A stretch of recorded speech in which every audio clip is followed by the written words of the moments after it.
नमस्कार साथियों, मैं हूं अविनाश शर्मा। एक बार फिर से आपका स्वागत है आपके अपने यूट्यूब चैनल पॉजिटिव बिल्डर में। आज मैं यहां पर आपको इस साइट पे स्टीरप्स के बारे में जानकारी देने वाला हूं। किस तरह से आपको स्टीरप्स, जब आप अपने बीम में स्टील प्रोवाइड करते हैं तो स्टीरप्स को किस तरह से चेक करना है, किन बातों का आपको ध्यान रखना है। सबसे पहले साथियों क्या होता है कि जहां पर जंक्शन पॉइंट होता है वहां पर जो है वो स्पेसिंग कम होती है।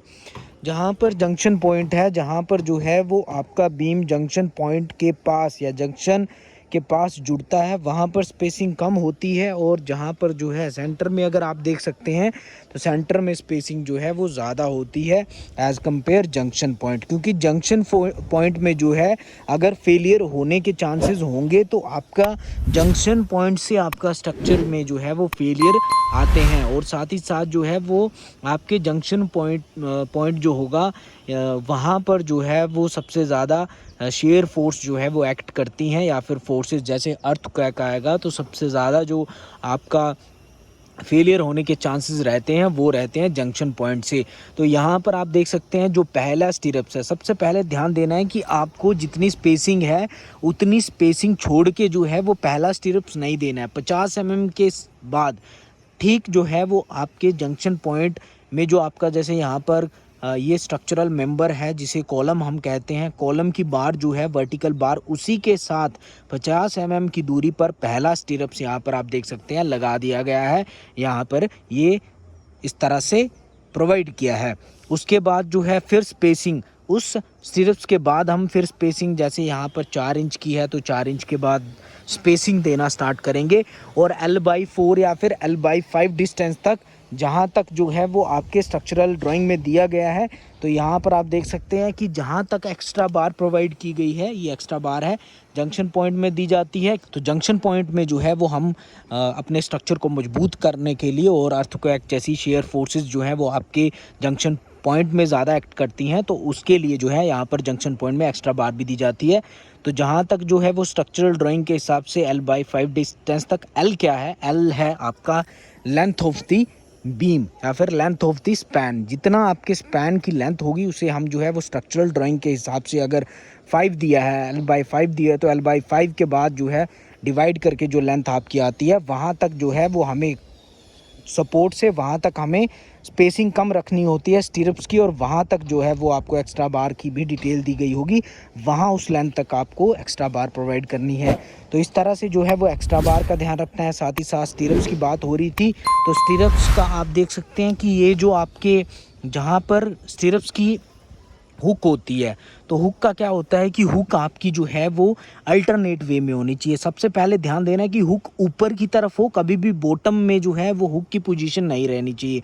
हुक्स हमेशा जो है वो ऊपर की तरफ ही रहेंगी, क्योंकि आपका बेंडिंग मोमेंट क्या है, नीचे ज़्यादा होता है। कहाँ पर आपका स्ट्रक्चर में अगर इस बीम में फेलियर आएगा बेंडिंग मोमेंट से, या फिर ऊपर से लोड लगेगा, ऊपर से फोर्सेस लगेगी, तो नीचे जो है वो आपकी सबसे पहले दरार आएगी। नीचे के जो आपकी टेंशन जोन है, नीचे के जो आपके बॉटम में जो आपके स्टील है उसकी रोड में सबसे पहले जो है वो क्रैक्स आएंगे।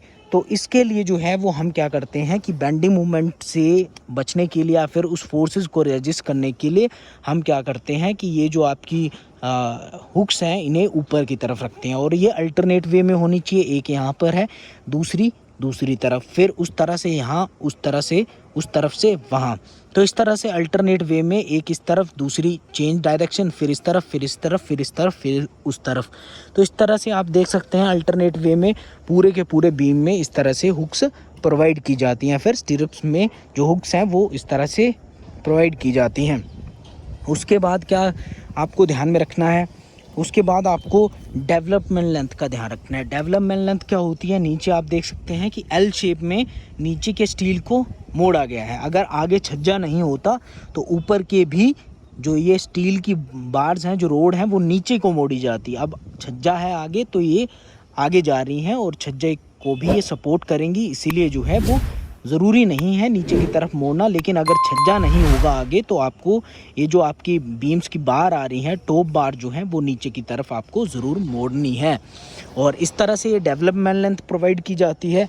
यहाँ पर मैंने आपको स्टीरप्स का बता दिया, तो इस तरह से जो है वो आपको ध्यान देना है। साथ ही साथ मैं आपको बता देता हूँ कि दूसरी तरफ छज्जा नहीं है, जैसे कि उस तरफ छज्जा था, लेकिन दूसरी तरफ आप देख सकते हैं कि इस तरफ छज्जा नहीं है, तो यहाँ पर डेवलपमेंट लेंथ प्रोवाइड की गई है। यहाँ पर ऊपर की बार भी नीचे गई हैं और नीचे की बार भी ऊपर आई हैं। तो यहाँ पर आप देख सकते हैं कि जहाँ पर छज्जा नहीं है, यहाँ पर छज्जा नहीं है, तो यहाँ पर जो है वो डेवलपमेंट लेंथ दोनों टॉप के जो आपके बार्स हैं उनमें भी, नीचे जो है नीचे की बार्स हैं बॉटम की उनमें भी, लेकिन जहाँ छज्जा है वहाँ ऐसा नहीं करना है। वहाँ पर छज्जे में आप जो है वो इस बार्स को एक्सटेंड कर सकते हैं। अब दोस्तों मैं आपको छज्जा के बारे में बता दूं तो छज्जा में स्पेसिंग जो आपको कम ही रखनी है, जो आपके स्ट्रक्चरल इंजीनियर ने आपको ड्राइंग्स में मेंशन की होगी। तो यहाँ पर अगर सबसे कम स्पेसिंग हम बीम में मान लीजिए 4 इंच दे रहे हैं, तो 4 इंच जो है वो छज्जा में, पूरे को पूरे छज्जा के जो बीम है उसमें आपको जो है वो 4 इंच ही रखनी है, उससे ज़्यादा नहीं करनी है। जो सबसे कम स्पेसिंग है मेन बीम की वही आपकी छज्जा में रहेगी या फिर स्ट्रक्चरल ड्राइंग में मेंशन की गई होगी।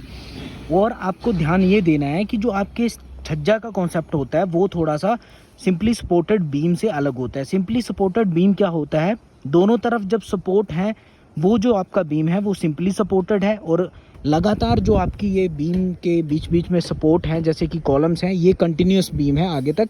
लेकिन इस तरह का बीम जो होता है जो छज्जा में आपने देखा होगा, ये आपका जो है वो है कैंटिलीवर बीम। तो कैंटिलीवर के केस में क्या होता है कि सबसे ज़्यादा लोड जो आता है वो आता है ऊपर के फाइबर में। कंप्रेशन में जो आपके फाइबर होते हैं, स्टील की बार्स होती हैं, उनमें लोड आता है। तो कभी भी अगर डिफ्लेक्शन होती है तो आपका जो आपके बीम टूटेगा, या फिर सबसे पहले जो बार्स में डिफ्लेक्शन आएगी या फिर क्रैक्स आएंगे वो आएंगे टॉप बार्स में। लेकिन जब आपके ऊपर से जो भी फोर्सेस लग रही हैं, ऊपर से जो भी लोड लग रहा है, उसकी वजह से सिंपली सपोर्टेड बीम में जहाँ पर 2 सपोर्ट हैं और बीच में बीम है, इस तरह से स्पैन है, ये आपका सिंपली सपोर्टेड बीम हुआ। और ये जो बीम आप देख रहे हैं ये कॉन्टिन्यूस बीम है, क्योंकि यहाँ पर बीच बीच में सपोर्ट है लेकिन बीम फिर भी कॉन्टिन्यूसली आगे तक आप देख सकते हैं गया है। तो ये कॉन्टिन्यूस बीम है, ये आपका सिंपली सपोर्टेड बीम है, और ये जो है वो आपका कैंटिलीवर बीम है, इसके आगे कोई सपोर्ट नहीं है।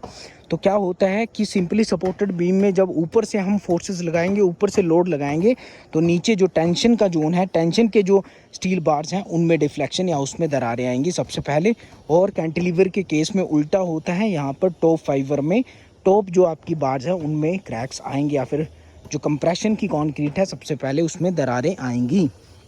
तो दोस्तों क्या करना है आपको कि आपको जो है वो कैंटिलीवर के केस में यहाँ पर देख सकते हैं आपको हैवी स्टील प्रोवाइड करना है, और नीचे के जो आपके स्टील बार्स हैं उनमें आप कम डाया का यूज़ कर सकते हैं।